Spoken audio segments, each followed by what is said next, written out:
আজকে তোমাদের একটা কথা বলি। লাইফে যাদের জন্য কান্না করেছি, নিজের শরীরে আঘাত করেছি, যে বা যাদের জন্য, তাদের দিকে আর ফিরেও তাকাতে চাই না, তাদের মুখটা পর্যন্ত দেখতে চাই না। এই যে এই আঘাত আমি নিজেই করেছি নিজের উপর। মাথায় অনেক আছে যেগুলো দেখানোর পসিবল না। তো যাই হোক, এটা শাস্তি স্বরূপ নিজেই নিজেকে শাস্তি দেই। তো ভিডিওটা করে রাখলাম যাদের জন্য নিজের শরীরকে কষ্ট দিয়েছি, রুহকে কষ্ট দিয়েছি, চোখ পানি পড়ছে, অনেক কান্নাকাটি করছি, তাদের দিকে আর ফিরেও তাকাতে চাই না, কোনো দিনও না। ভিডিওটা রেখে দিলাম। যদি আমি আমি আমি খুবই রাগী মানুষ, যতটা রাগী ততটা ইমোশনাল। আমার সাথে দু এক মানুষ শত কষ্ট দেওয়ার পরেও দু একটা কথা বললে আমি গলে যাই। এই জন্য ভিডিওটা করে রাখলাম। দাগটা হয়তো কিছুদিন পর থাকবে না, নিজেকে যে আঘাতটা করছি থাকবে না, তো ভিডিও করে রাখলে হয়তো থাকবে। সো এই জন্য ভিডিওটা করে রাখলাম।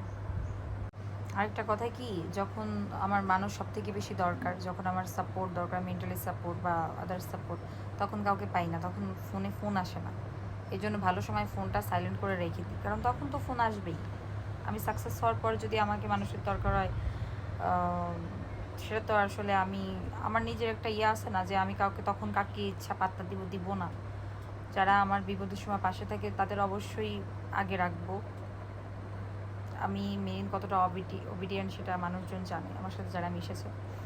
ও আরেকটা কথা, যাদের জন্য নিজেদের শরীরে আঘাত করি, সেটা আমার ফ্যামিলির লোক হোক। আমি একটা উদাহরণ দিই, আমার মাও যদি হয়, তো সেই স্থানও আমি ছেড়ে দিব। আমি যাব না, আমার কাছে যাব না, কথাও বলবো না, যদি আমার মাও হয়। আদার্স তো থাকলোই এগুলো। আর দুনিয়াতে যদি কোনো আপন বলে কেউ থাকে আল্লাহর পরে, সেটা মা।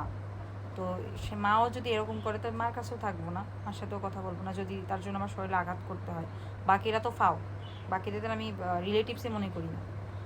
আর আরেকজন আছে আমার নানু, যে আমাকে অনেক বেশি ভালোবাসে। তো যাই হোক, মনে থাকবে সব, সব মনে থাকবে। সময় কিন্তু এখানেই শেষ না, সময় সামনে আছে, সময় সামনে আসবে। কারো ভালো সময় আসবে, কারো খারাপ সময় আসবে। আমি মনে রাখবো আমি কোন সময় দিয়ে গেছি, কোন সময় দিয়ে কীভাবে নিজেকে কন্ট্রোল করেছি, কে আমার সাপোর্ট করছে, কে আমার সাপোর্ট করে নাই, কে আমার বিপদের সময় খোঁজ খবর নিছে। আমি তো রাগী মানুষ, আমার খোঁজ খবর নিতে হলে তার একটু আমার কাছে বেহায় হতে হবে। যে কে বেহায় হয়েছে, এগুলো আমার মনে থাকবে, আমার সারা জীবন মনে থাকবে। কারণ এই সময়টা হচ্ছে আমার উপরে ওঠার সময়, এই সময়টা আমার অনেক কষ্ট করতে হচ্ছে। সো এই টাইমে যে সাথে পাশে থাকবে, তার কথা আমার সারা জীবন মনে থাকবে। ভালো থাকবা সবাই।